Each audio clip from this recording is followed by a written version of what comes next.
dan yang tertua di antara semua ini,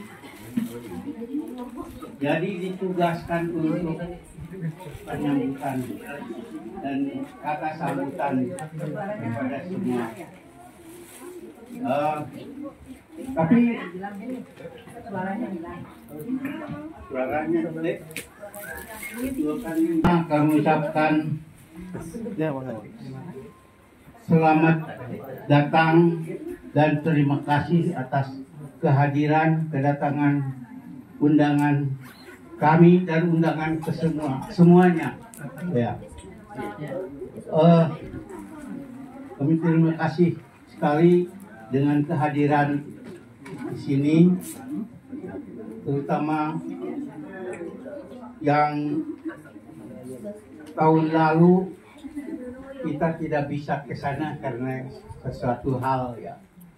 Sekarang dengan kehadiran di sini, saya ucapkan terima kasih sekali lagi, makasih kesadarannya.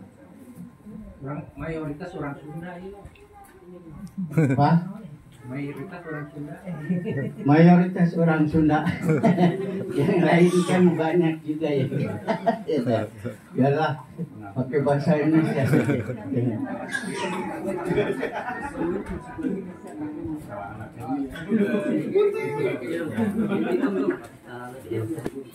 Nah, kakeknya ini kan kawan-kawannya yang sebaya dulu ya, waktu sekolah, dari sekolah, waktu sekolah di SR sama di SMP sudah pada tidak ada lagi, sudah pada almarhum, sehingga ya saya yang terlambat.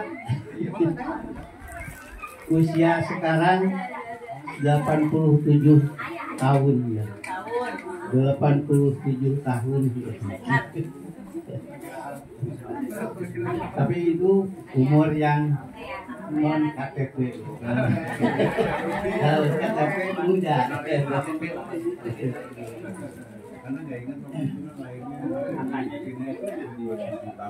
Selanjutnya, karena orang tertua yang disuruh ditugaskan untuk membawakan riwayat cerita nenek kita, ya, semua sepakat bahwa karena ini dalam peringatan ini, perkumpulan ini untuk memperingati nenek kita atau ibu saya, ibu saya sebagai anaknya yang tertua. Sebetulnya ada satu lagi adik saya Biois, enggak ada.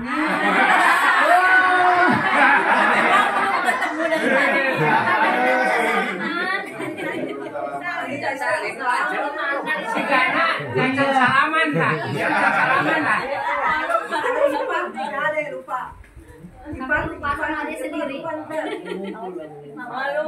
Dah, malumlah. Malumlah.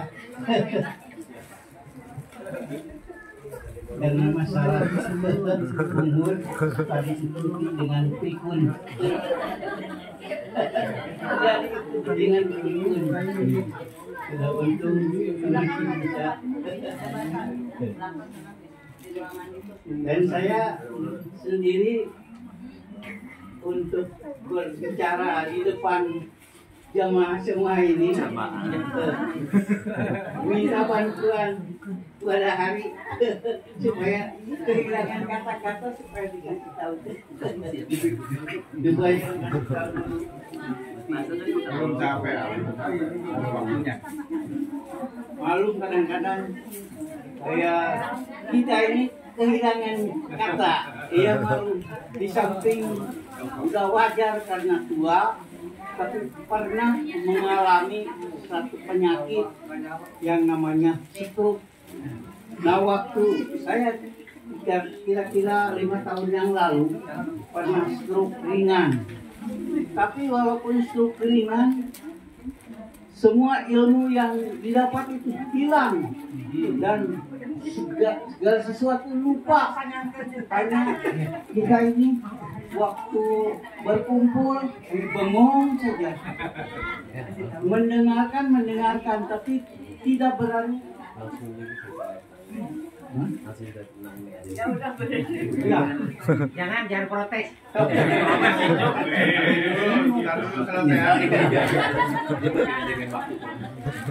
Jadi bagaimanapun yang namanya sebagai ibu saya, sebagai ibunya Bu Ois, nah itu namanya Ibu Rohana.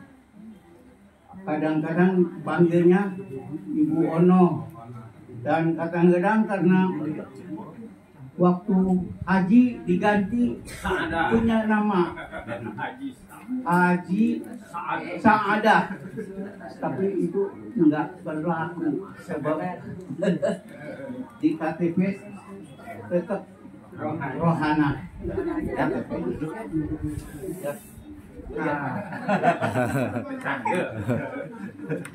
Karena suka lupa, jadi saya sedia lupa.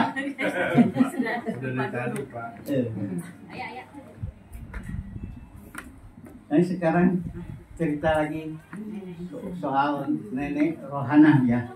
Nah, itu ada pengalaman, banyak sekali pengalaman. Pengalaman itu menurut cerita dan menurut yang pernah saya alami ya. Di waktu zaman dulu masa pengungsian ya, pernah tidak aman, pernah kekacauan sehingga ada yang mengungsi. Nah, ceritanya kalau yang ini mengungsinya ke Cibatu, ke asal turunan. Jadi kalau yang haji ya saingannya Rohana. Istri muda istri tua. Madu yang saingan. Maru ya. Bukan maru ah. Nah, itu nih haji. Oh, udah disebut nanti ke Neono itu naik kulon. Apa sebabnya disebut naik kulon? Apa? Karena rumahnya terletak di sebelah kulon, jadi naik kulon. Kadang-kadang jadi orang kampung Cilengga itu sebenarnya kadang-kadang nyebutnya Nyai Kulon. Nyai Kulon bukan kulon itu bukan dari Banten. Nyai Kulon. Dan pengalaman tentu Biois juga pernah mengalami ya. Itu bagaimana kehidupan waktu itu. Di samping ada Nek Ono, dia juga punya masih ibunya ada, nininya, nini Surti namanya, nini Surti.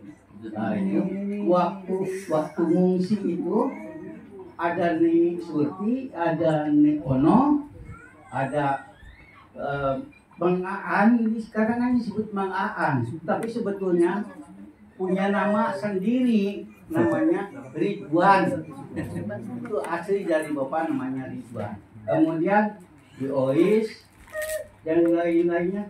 Sebelumnya ada kakaknya yang nama Fatimah Jainuddin. Nah, itu turunan Jainuddin Fatimah Zahro. Nah, waktu di pengungsian itu di Cibatu ya, masing-masing punya tanggung jawab rumah tangga. Karena cuma janda, nenek-nenek janda, terus ada anak-anak yang masih muda, masih kecil-kecil lah. Saya sendiri juga waktu itu masih SR ya. Tapi ceritanya dalam keadaan terpaksa waktu itu selalu punya tugas samping punya tugas nyuci, juga punya tugas mencari bahan bakar. Itu energi ya.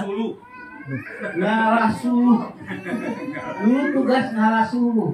Dan ketergantungan hanya sama Eyang saja. Karena Pak Ridwan saja untuk itu mencari kayu bakar itu. Padahal itu kayu bakar kita pikir-pikir itu kan energi ya untuk kehidupan. Tapi itu tidak ada lagi yang tanggung jawab, cuma sendiri. Misalnya dulu ada kakak saya Kang Mumu ya, tapi dia di Tasik. Waktu itu di Tasik sekolah di SGB ya, waktu itu masih sekolah SGB sama SGA. Kemudian pindah SGA-nya di Bandung. Nah, sehingga ya aman terhindar dari tugas untuk mencari kayu bakar. Dari pekerjaan rumah tangga. Iya. Ya, samping itu, nek itu pengalaman waktu zaman Belanda, dia ditugaskan untuk sekolah, bahkan untuk sekolah desa namanya, sekolah desa dulu cuma sampai kelas 3 ya. Nek itu Nek sama kakaknya Wajainuddin berdua ya. Itu Nek itu tugas sekolah. Wajainuddin sama Nek itu ngaklum zaman dulu. Oh, orang itu satu kelas sama-sama di kelas 1, sama-sama kelas 2, kelas 3. Siapa yang ada turunan dari Mang Ece? Waeni. Iya. Iya, Waeni. Ada enggak? Belum datang. Iya, istri Amaman. Ya. Waepon. Ya. Pak Ece, ya. Bapak ini Pak Harun, bapaknya Pak Harun. Jadi nikah sama Amaman. Ya. Karena jandanya dari Pak Harun itu kawin ke Amaman. Ya. Bukannya dari Cirebon, Pak Rumah. Bukan Harun Almarhum mantan suami Eni.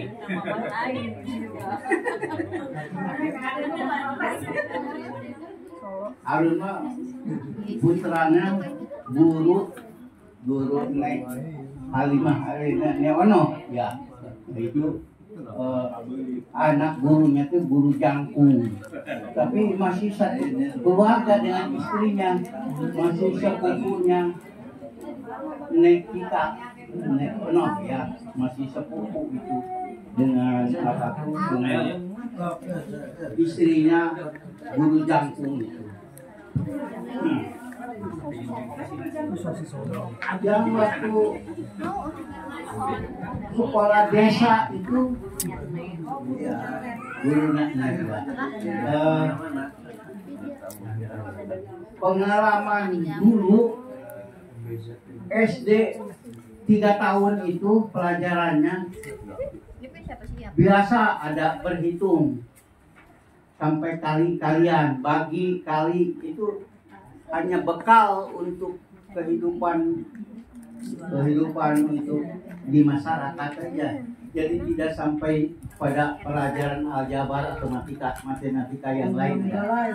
Hanya perkalian dan pembagian untuk kehidupan. Di samping itu, Nek itu dulu ada pelajaran mengaji karena di lingkungan pesantren Cibatu ya itu. Ya, itu ada tugas mengaji. Waktu itu cara mengaji itu orang-orang semua itu rata-rata nalar surat Al-Baqarah. Jadi dari Alif Lam Mim sampai berapa juz, ya, itu bersaing antara yang mampu 2 juz, mampu 3 juz. Biasanya tidak sampai 4 juz itu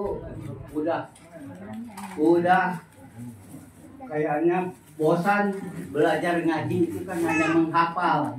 Tapi ada juga yang jadi bisa membaca karena ulang-ulang walaupun pakai Al-Quran tapi kalaran lama-lama mengenal seperti tiap kata itu misalnya alif lam mim gundukan huruf itu sudah tahu bahwa itu namanya alif lam mim. Kemudian zalika kitabul la raiba fihi ulang-ulang di mulutnya mengucapkan sampai kepada hurufnya itu mengenal. Tapi keistimewaan di sekolah desa itu ada pelajaran bahasa Melayu. Itu kewajiban walaupun zaman Belanda tuh ngambil keuntungan karena di masyarakat Indonesia itu bahasa Melayu rata-rata bisa orang-orang, sehingga bahasa Melayu yang artinya dari Riau itu dipakai untuk seluruh Nusantara sampai ke Papua pun itu bahasa Melayu itu bisa dipakai. Dan caranya di dalam bahasa Melayu itu ada cara menulis, dan cara menulisnya itu pakai huruf Arab yang namanya Arab Pegon. Jadi bahasa Arab bukan bahasanya tapi tulisannya. Seperti misalnya kepada yang terhormat saja ya. Kepada kapedal. Itu walaupun pada dasarnya harus tiap huruf dibacanya dari 2 kata harus bunyi A. Jadi kepada, tapi kalau kita sudah biasa bahasa Melayunya jadi satu kepada, itu caranya. Walaupun tulisnya kepada macam, tapi karena itu bahasanya menurut keperluannya jadi kepada yang terhormat. Ga sama bisa sama gin yang ng yang Arab Melayu. Ya, Arab Melayu. Nah, sampai Nemo belajar ngaji itu karena dibantu dengan mengenal huruf Arab sehingga mudah bisa membaca Al-Quran. Karena hurufnya kan sama, alif bata sajun aho gitu kan. Ya. Terus kalau makan lebih bagus kalau bahasa Melayu tanpa ditulis baris-barisnya, baris itu patah atau doma atau kasrah, ya biasanya jarang yang dipakai huruf kasrah huruf hidupnya itu tanda-tanda baca itu, tapi sudah maklum. Walaupun tidak ada untuk tanda baca itu sudah mengerti. Dengan demikian baca Quran itu memudahkan untuk sehingga melebihi yang lain karena sekolah, sehingga mengaji Quran juga cepat mengenal huruf dan bisa membaca Quran itu karena apa? Karena mengenal huruf dari bahasa Indonesia, dari bahasa Melayu. Kemudian dari itu, Nek sudah bisa mengaji, lantas mengundang kiai karena hatam, sudah hatam, mengundang kiai. Kebetulan yang mengundang itu adalah santrinya. Santrinya itu Wahola sama Wadim Yaki. Ya. Ini anak-anak yang ada. Yang putra anak Kiai atau ada di Ain. Itu Wahola sama Wadim Yaki. Ya itu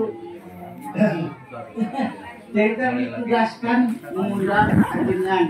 Ajengannya itu adalah ajengan Sabandi, suami bapaknya dari Sabandi diundang lagi hatam. Nah, kiai datang ketemu lagi ini Saya pahlawan deui. Bukan si batu. perhatiannya lain kiai itu kiai ini perhatiannya lain. Lihat ada yang baru tamat SD, waktu SD itu zaman dulu kira-kira umur 14-15 zaman itu.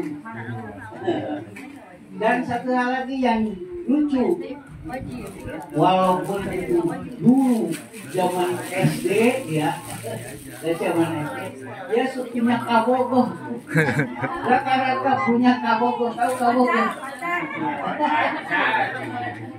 Pacar itu ada yang secara terus terang, ada yang diam-diam aja. Cuma tidak pernah mengungkapkan, hanya bogoh aja. Termasuk di situ, itu punya kabogoh bukan kiai, kawannya sekampung, namanya Suki. Tahu nggak? Nggak tahu ya.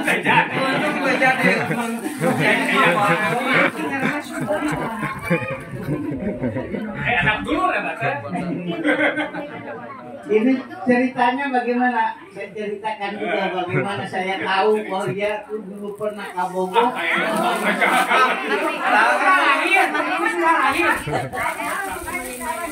Satu waktu lagi tidur siang-siang ya.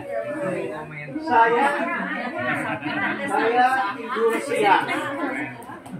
tidur siang di kamar. Tapi karena kamar sama tempat ibu-ibu waktu ngobrol gitu, wah ramai sekali. Itu cerita-cerita pengalaman dia masing-masing ibu-ibu yang pada datang itu. Pada gosip Hari ibu-ibunya mama ya. ngupingkeun di mana? Ada gosip ya. Mama lagi tidur. Pura-pura. Akhirnya Pura-pura ya. nguping. Kadang-kadang ketawa sendiri. Yang ketawa itu ternyata Ono itu dulu pernah punya pacar gitu. Sehingga wajah Nudin itu tahu merasa dia wah ini Mengsuki itu kok naksir ke Neng, sehingga ada perasaan untuk menjaga sampai apa-apa. Jadi dia yang tadinya tidak mau sekolah masuk sekolah Dalam rangka. dia dalam rangka menjaga Nek, menjaga Isi batu. itu waktu ngobrol-ngobrol kedengaran ya. Wow, dulu saya juga punya kabogoh namanya Suki. Nah saya tahu karena Suki itu barak ke Garut tapi kadang-kadang suka datang ya. Oh itu yang namanya Suki. Satu waktu lagi ngobrol gitu kan, ngobrol sama-sama gitu ya. Aduh katanya saya punya bapak kiai, satu kebanggaan Kiai Haji Sabandi itu ya. Nah itu bangga punya bapak Kiai gede. Nah, wah untung saya anak boga bapak tuh Kiai Sabandi. Coba kalau jadi ke Suki, saya anak Mang Suki.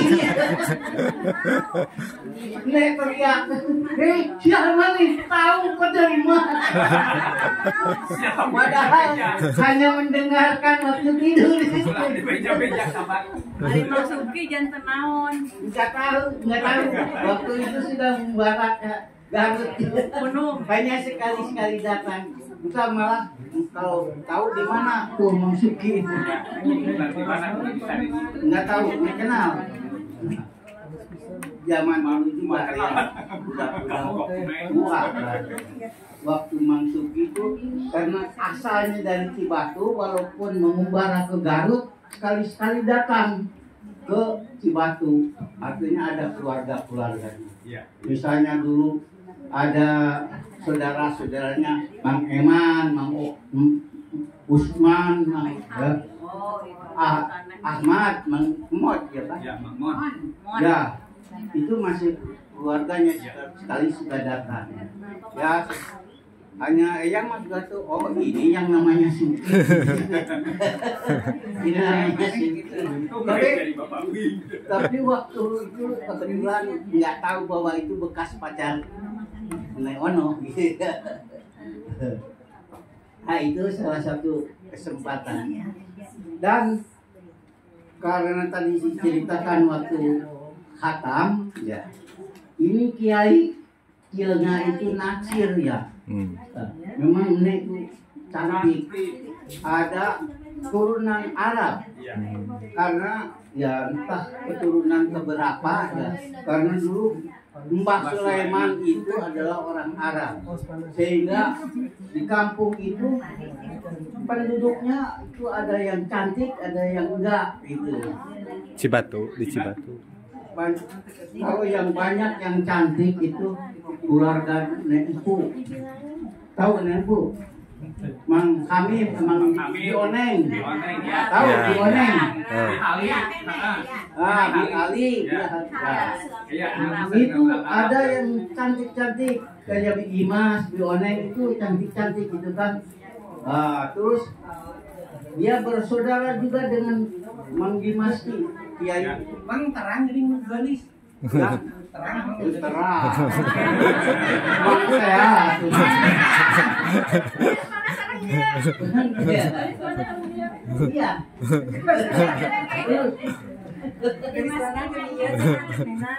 Dari sana sarua. Hah? Dari mana dia? Oh, itu beda. Sama-sama gelis tapi beda. Bukan turunan Arab, ini turunan Bangladesh. Beda, Bangladesh Cirebon. Nah, ceritanya jadi nikah sama ajengan Cilengah, ya. Nah, waktu itu istri ajengan yang termuda, umur sekitar 15-16 tahun. Lagi geget-gegetnya, tahu geget?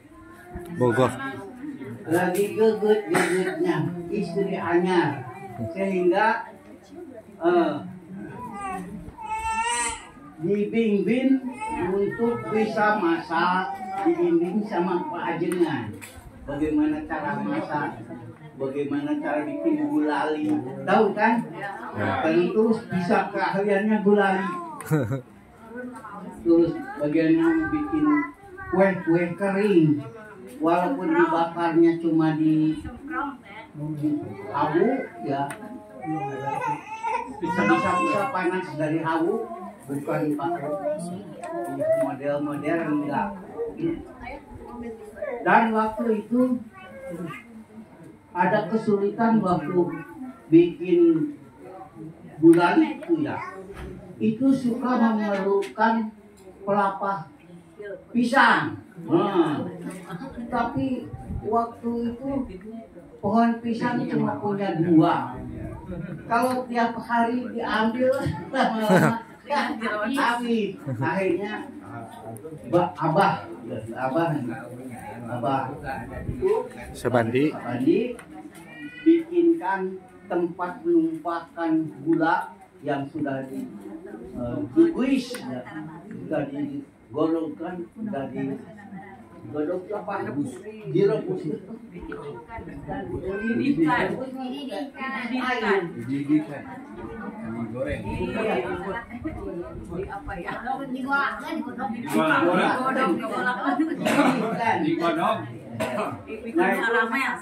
Kalau umumnya orang tukang itu ditumpahkan ke bebau pisang. Tapi kalau sama Pak Ajengan itu dibikinkan tempat persegi. Nah, dari tegel ya tegel. Batu kayak meja. Tahu. Kan itu nyaksiin waktu kecil masih ada Iya. bikin bulan. Jadi dengan dinginnya tegel sehingga ditumpahkan tuh tidak lengket gula yang sudah untuk di apa namanya ya tarik itu Tarik, ya itu tujuannya sampai ke situ akhirnya gulali itu yang tadinya kental pekat ya jadi keras artinya tidak pekat itu apa ya kebalikannya itu jadi gulali aja gitu. Berem. ah itu salah satu pelajaran dari yang Sebandi kepada Nek sehingga Nek pun jadi bisa bikin gulali bahkan termasuk cari penghidupannya dari jual gulali yang tukang jualnya adalah Pak Toto itu tanya Yois Yois itu kan jual gulali dulu ya kan pernah nggak jual guys Yoga pernah kan Yoga jualan-jualan. iya nah gitulah nah, sehingga waktu Nek Ono waktu masih geget-gegetnya terus dibimbing untuk memajukan bisa masak itu kayaknya Abah Haji asik ngajarin untuk selanjutnya Suka dipanggil masak kalau kayak kegiatan.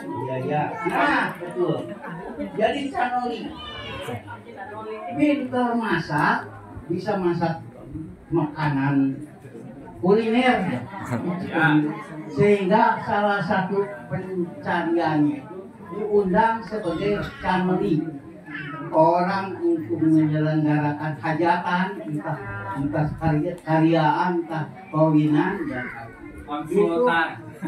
Masak. mempercayakan Aneh. masakannya itu adalah Nek ya nah sehingga ada untungnya buat anak-anaknya lagi masak kadang-kadang dikirim tapi ada yang ingin tapi tidak diundang Nek Haji ya Haji dia suka datang ke sana ke tempat Canoli minta macam-macam ya. Saya kira itu aja yang sekilas yang saya bisa sampaikan dan untuk itu selanjutnya